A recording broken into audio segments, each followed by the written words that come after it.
Hello friends, പുതിയൊരു വീഡിയോയിലേക്ക് എല്ലാവർക്കും സ്വാഗതം. അപ്പോൾ ഇന്ത്യൻ ഫുട്ബോളുമായി ബന്ധപ്പെട്ടുള്ള ന്യൂസുമായിട്ടുള്ളത് ഇന്ത്യൻ സൂപ്പർ താരമായ പ്രീതം കോട്ടാൽ ബ്ലാസ്റ്റേഴ്സിന് വേണ്ടി 1.5 സീസണായിരുന്നു കളിച്ചത്. ബ്ലാസ്റ്റേഴ്സിന് വേണ്ടി അത്ര മികച്ച പ്രകടനമല്ല കാഴ്ചവെച്ചത് പ്രീതം കോട്ടാൽ. മോഹൻബഗാൻ സൂപ്പർ ജയൻസിൽ നിന്നായിരുന്നു പ്രീതം കോട്ടാൽ ബ്ലാസ്റ്റേഴ്സിലേക്ക് ജോയിൻ ചെയ്തത്. ബ്ലാസ്റ്റേഴ്സിന് വേണ്ടി 39 മത്സരങ്ങളാണ് പ്രീതം കോട്ടാൽ കളിച്ചത്. 1.5 വർഷത്തിനുള്ളിൽ 39 മത്സരങ്ങൾ കളിച്ച പ്രീതം കോട്ടാൽ ഒരു അസിസ്റ്റ് മാത്രമാണ് ബ്ലാസ്റ്റേഴ്സിന് വേണ്ടി കോൺട്രിബ്യൂട്ട് ചെയ്തത്. പിന്നീട് കഴിഞ്ഞ ജനുവരിയിൽ ചെന്നൈയിൻ എഫ്.സിയിലേക്ക് ജോയിൻ ചെയ്യുകയായിരുന്നു പ്രീതം കോട്ടാൽ. ഇപ്പോൾ ഇതാ മാർക്കസ് പുർഗിലാവോ റിപ്പോർട്ട് പങ്കുവച്ചിരിക്കുന്നു. ഒരു സൂപ്പർ താരത്തെ ഇമാമി ഈസ്റ്റ് ബംഗാൾ ലക്ഷ്യമിട്ടിരിക്കുന്നു എന്നാണ് മാർക്കസ് പുർഗിലാവോ റിപ്പോർട്ട് ചെയ്തത്. ഇത് പ്രീതം കോട്ടാലിൽ നിന്നുള്ള വ്യാപകമായ ന്യൂസുകൾ പുറത്തുവരുന്നുണ്ട്.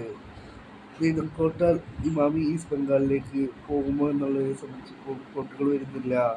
അദ്ദേഹം മോഹൻബഗാനിലേക്ക് തിരിച്ചു പോകാനുള്ള ആഗ്രഹം മുന്നേ ഒരു ഇന്റർവ്യൂവിൽ പറഞ്ഞിരുന്നു. തന്നെ ഏറ്റവും ബെസ്റ്റ് പെർഫോമൻസ് മോഹൻബഗാനിലായിരുന്നു ഉണ്ടായിരുന്നത്. അതുകൊണ്ട് തന്നെ ആ ക്ലബിലേക്ക് തിരിച്ചു പോകാൻ താൻ ആഗ്രഹിക്കുന്നു എന്നാണ് പ്രീതം കോട്ടാൽ ലേറ്റസ്റ്റ് ഇന്റർവ്യൂവിൽ പറഞ്ഞിരുന്നത്. ഇപ്പോൾ ഇതാ മോഹൻബഗാന്റെ ചിരവൈരികളായ ഇമാമി ഈസ്റ്റ് ബംഗാൾ പ്രീതം കോട്ടാലിനെ ലക്ഷ്യമിട്ടിരിക്കുന്നു എന്നാണ് ഇപ്പോൾ ന്യൂസുകൾ വരുന്നത്.